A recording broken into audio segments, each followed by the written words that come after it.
Hey friends, welcome back to my channel.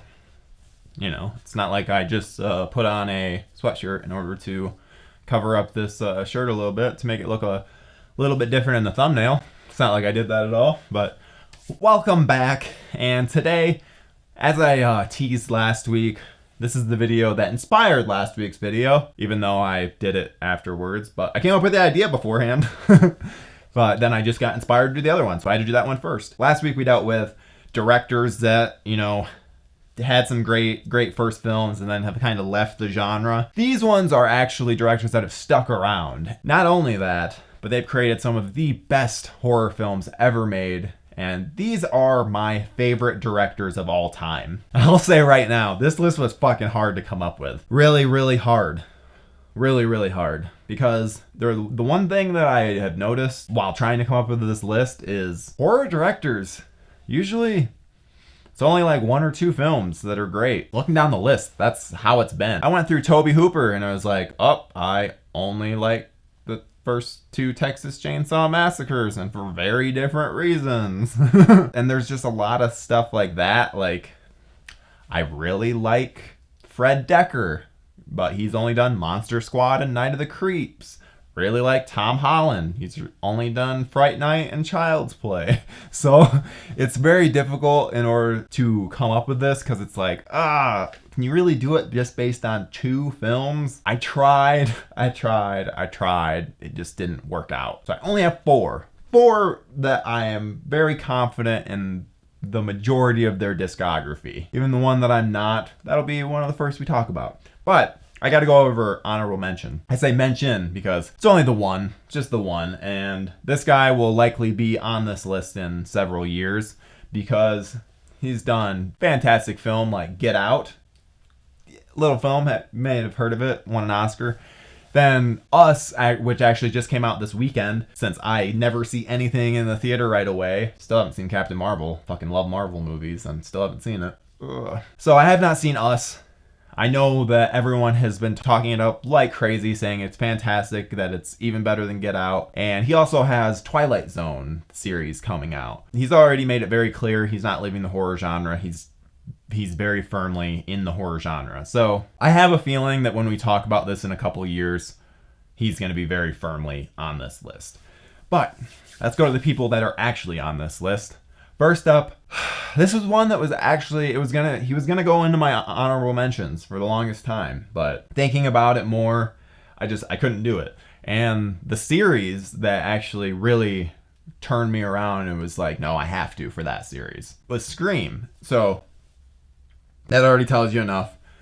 Wes Craven gets the number 4 spot on this list. I've always really loved Scream, Nightmare on Elm Street, and New Nightmare.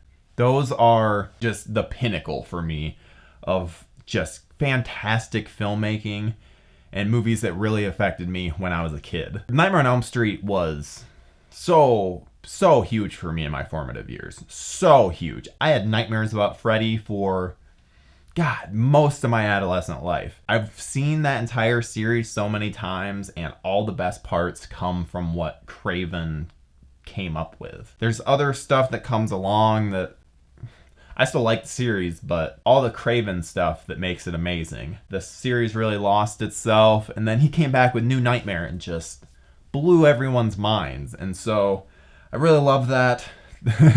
Then going to Scream. The third one has so many issues, but one movie out of 4, I can deal with that.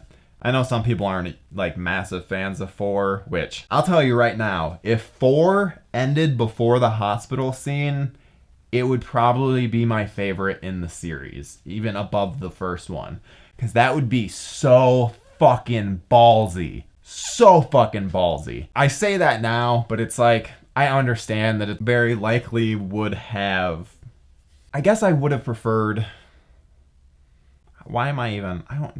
this isn't a Scream 4 review. I don't know why the fuck.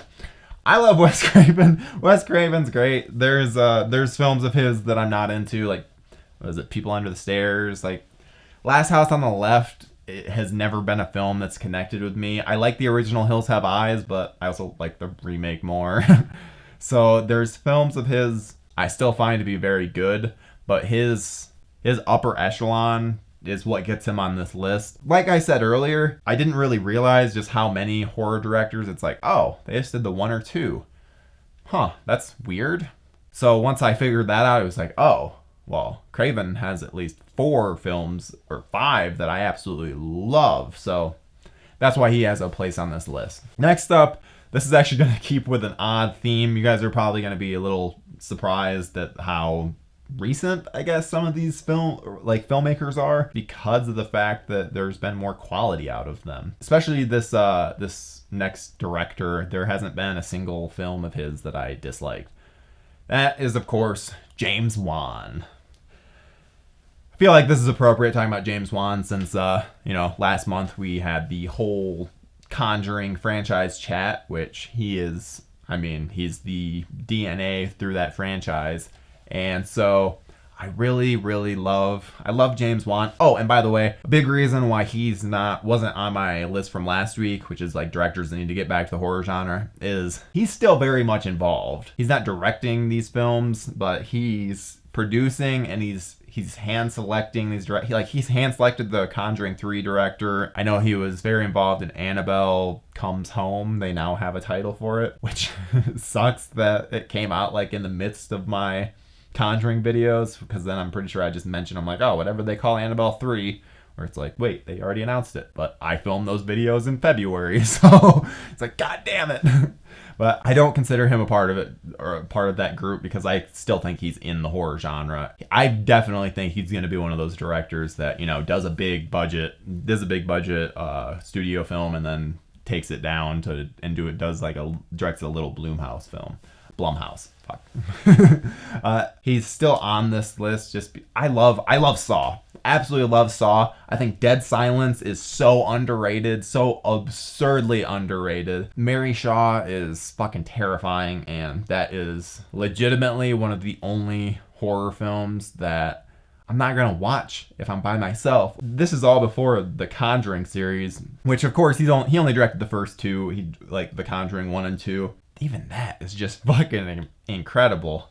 Then you have Insidious, which is another series, which is it over? Yeah, I think it's over. I think The Last Key was supposed to be the last one. Juan only directed the first one in that series, correct? I think.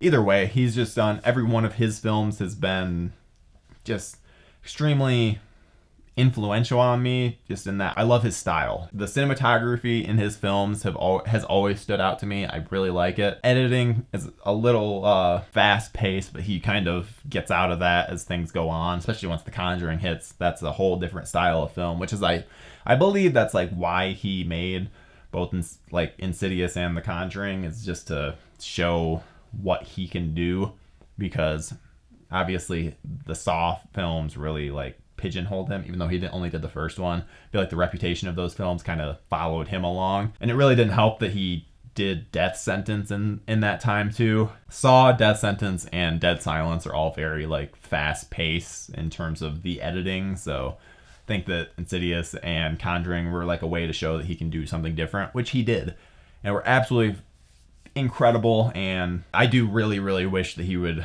make a horror film again, but I'm not concerned about that. I know that he will, and he's already given us enough. It's not like he just did 1 or 2 and then was away from the genre, so yeah. Next up is one that a few years ago he would have been in the same category as Jordan Peele, and that just may have been too early in his career for me to really know if he was that kind of just phenomenal filmmaker that he appeared to be for the horror genre. And holy shit, Mike Flanagan. This guy came out of nowhere and just has blown me away. From Hush to Gerald's Game to Ouija Origin of Evil. Then you have the fantastic Haunting of Hill House,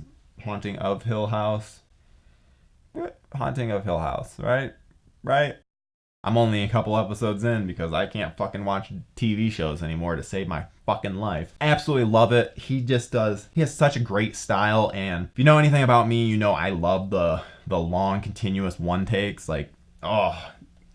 That's fantastic. And especially I think that continuous long shots they're very useful for films like slashers and I'm thinking more in terms of just intruder films, I guess I should say. Intruder or ghost films, because the long shots, you're able to establish very little, like, weird things that wouldn't work if you're cutting around a bunch. Like, you know, you're moving across the room and then you see like something move from the corner where it's like, oh, that's something horrific, something bad's happening. And Flanagan really utilizes that. I really liked what he did in Hush, because that's all about a deaf lady with an intruder outside that doesn't fully realize it at first, where she's in the middle of the woods and she's deaf, and yeah, that's pretty difficult when you have an intruder. I liked how he used the framing and keeping the long shots, because it helps, like when you're staying on someone and they're sitting in the foreground, you have someone moving in the background, the person in the foreground doesn't know that person's there. It doesn't come across as well when you're cutting a bunch, when you're just able to see the one take. And it's so much, the reason it doesn't happen is because it takes so much more expert craft than what most people are wanting to put into it, because you have to time things so much better. If you have a guy in the background and she has to like look over here, but he has to be like out of the shot, there's a lot that goes into it rather than when you're just cutting around. And so I like that Mike Flanagan doesn't take those shortcuts. One thing I really enjoy, because this is something I didn't even realize until I think I was in my early teens, but I loved going to the theater and noticing reel changes. You would see the little cigarette burn on the top right, and it was always at the end of a scene, because it has to be something where they're easily able to cut, because sometimes it wasn't completely smooth. You would see the cigarette burn, and they added that. Specifically, Mike Flanagan added that to Ouija Origin of Evil to it in order to have that 70s aesthetic, which was just fucking awesome. I love little things like that, and I'm a very nostalgic person, so anything that's like a throwback to the past I love that. It's great. Obviously, his Haunting of Hill House has done just huge numbers, and I know it got a second season. It was just the talk of the town in October, so that was awesome to see. It's great to see that level of success. I know that he just has a million things that he's constantly doing, and I know that Haunting of Hill House season 2 has taken up quite a bit of that, so who knows as to where he moves forward from here, but he is very firmly planted in the horror side of things, so it just makes me even more confident about having him on this list, because I can only imagine what films of his in the future that he will make that will just absolutely blow me away, because he's one of those filmmakers. Next up is one that this should be very obvious if you've watched this channel, just because I think I've said several times that he's my favorite director, and that would be John Carpenter. He's the first director that made me really realize lenses and cameras. I loved the look of Halloween and The Fog and Escape from New York. Not horror, but still the same aesthetic. The Thing. I love the look of them. And so I looked into it. I'm like, why do I love this? And it's like, oh, I like the 2351 widescreen, and just the cameras that he used, because he used similar cameras throughout those, because they were in the same time period. They all have the same granular quality. They have the same depth of field, essentially, where just everything, there's such a uniformity with these films, even though they're all different genres. Not different genres, they're all very different styles, but they have that through line, and that's what I love about Carpenter's movies, is the look of them.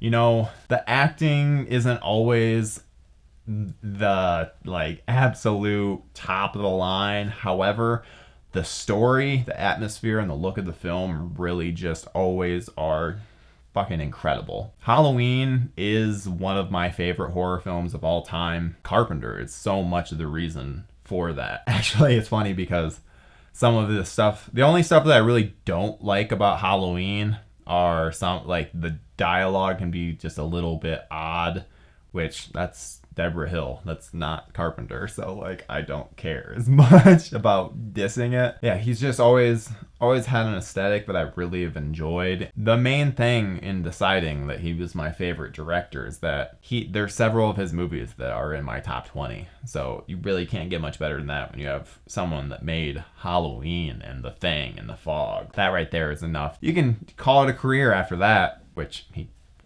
almost. Unfortunately, he hasn't really been making films after 2006's The Ward, which I think I only caught the first 20 minutes of, it really didn't even feel like a Carpenter movie, which is unfortunate. He's more on like the music side of things nowadays, which if you watch Halloween 18, holy shit, that is the best score in years. It's a fucking shame that film was not nominated for its score, because the score is absolutely incredible. I really hope that he starts doing more scores and stuff like that. He has an ear for it. He very much has an ear for it, and so that would be awesome, and that would really benefit the horror genre. However, I have also heard rumblings of him potentially coming back and making a film, so that would be awesome as well. Which, I mean, who knows if it's awesome? Like, maybe it'll be like The Ward 2. Either way, I would love to see whatever he could possibly come up with, because he's earned it at this point. I absolutely love John Carpenter. He is my absolute favorite director. And yeah, that's really all. Hope that you guys aren't too upset about me leaving out some of the greats like George Romero and, Tobe Hooper, and Don Coscarelli. These people that I just, specifically with them, I could only picture their bad movies, and so just had a really hard time including them on a list, where I still enjoyed some of their films, but those bad ones just stuck out to me. So that's just why they're not on this list. So with Coscarelli, I just need to see more of them. That's all there is to it. I love all the Phantasm films. I love Bubba Hotep. I just need to see more of his stuff. But yeah, that's really all for this week. I don't really know what we're doing next week, but who cares? We'll figure it out then. We'll see you next week. We'll see you next week. Hey friends, be sure to like, comment, subscribe, all that good stuff, and check out this video that YouTube thinks that you would like.